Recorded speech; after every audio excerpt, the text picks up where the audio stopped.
Yeah, just a basic question to you. What, according to Hmm. you, is a personal?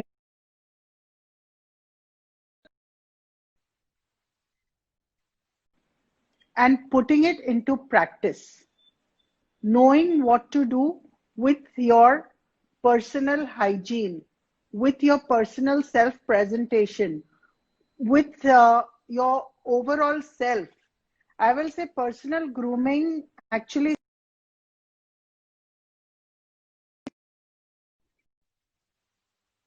care of your hair, skin, your face, nails, your body posture, uh, all this put together, plus good mental health. All this without good mental health is not going to help. So, all this plus good mental health would somewhat classify into good personal grooming. All right, great.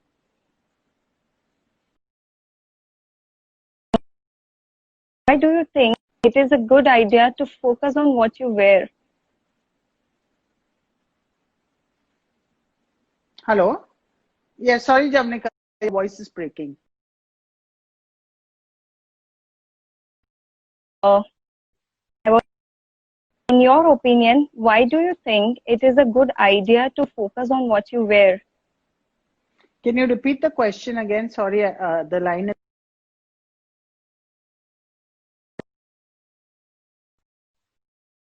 I was just mentioning that, according to you, like, Mhm. why do you think it is a good idea to focus on what you wear?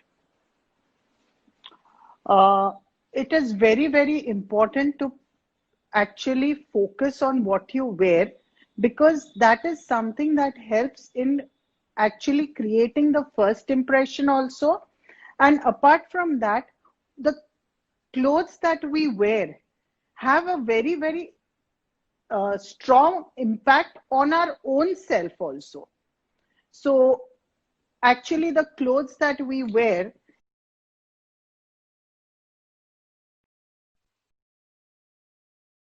I'm saying this is what research says. So, when you're well dressed, when you're presenting yourself in a good manner, the confidence level of that person who is actually wearing those clothes go high. The kind of colors that you wear, there are certain colors and certain colors that give message for each kind of occasion. So something like it is highly recommended that you wear a navy blue or a black as far as when in a suit color when you go for an interview. Why? Because that has a more stronger impact as compared to other brighter colors. So what we wear creates a very, very big impression not only on the opposite person but for the person who is wearing it also. In fact, research also says that uh, the person who is wearing certain colors, their thinking power increases. Or for that matter, what something very interesting I read recently was that it has been researched and found that people wearing red color have won more Olympic medals as compared to people wearing other colors in Olympics. So Okay. there's a lot of research and lot of finding that goes behind the science of what to wear and what not to wear. What for us is just general fashion is actually a science that goes in with a lot of research, and that is what has been found. So it's not only about style and how you carry things, but also about the colors, your mental state. All of that plays a very important role when we are talking about clothes. Perfect. Perfect. So that's why you're wearing red right now. Oh yes, I won that gold medal. Yes, of course, of course. So,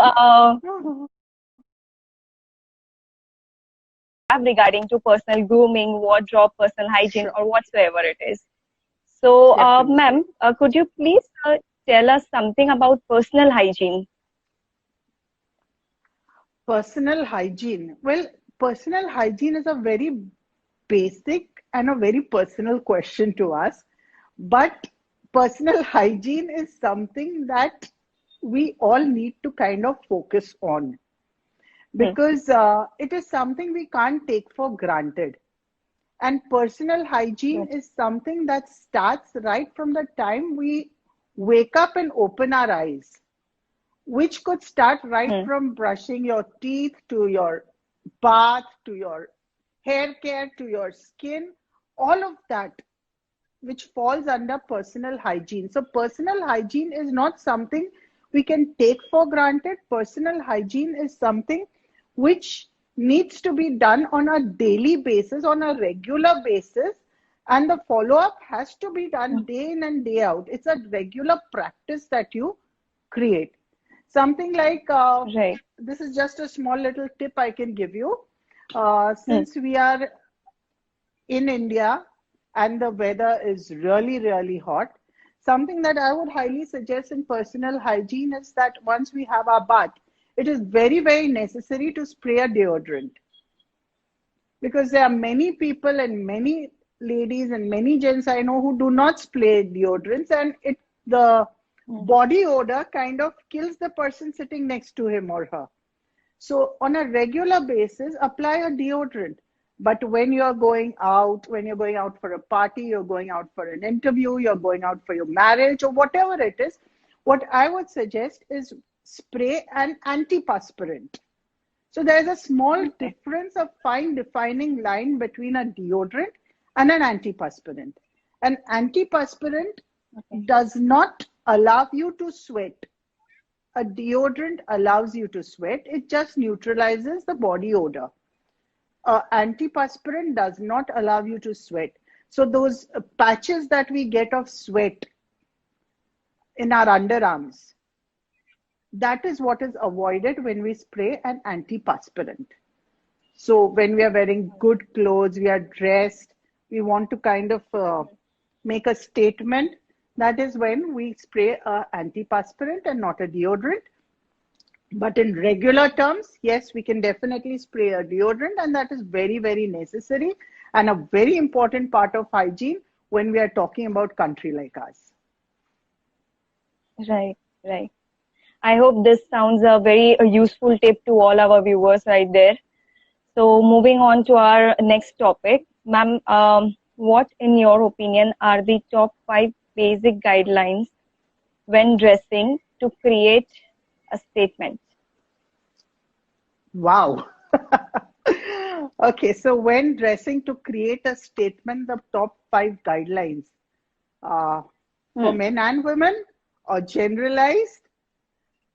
Generalized Okay. one will come to men and women like later on. Okay, so what I would suggest is when we are talking about women, I mean, let's take one at a time. So when we are talking about women, Okay. if we are talking about formal clothing, first and foremost, what we need to be very careful is that the fit has to be perfect, not too loose, not too tight. The fit has to be perfect. If we are talking about a skirt for girls, the Hmm. length of the skirt has to be almost to the length of the knee, not down, not up. Then Hmm.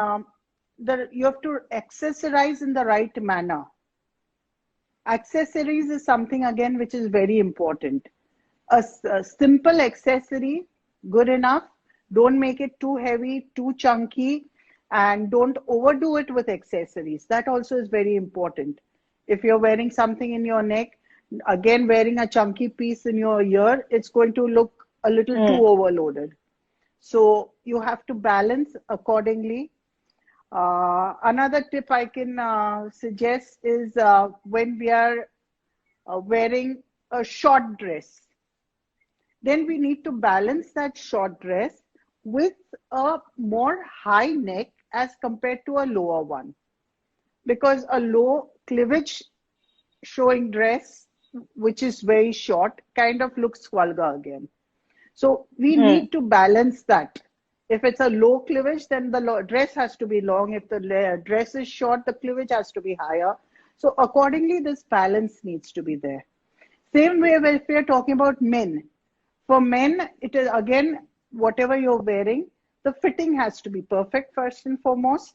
When we are talking about the jacket for men, there's a lot of confusion I've come across wherein people don't understand whether button बंद करे या खुला रखे.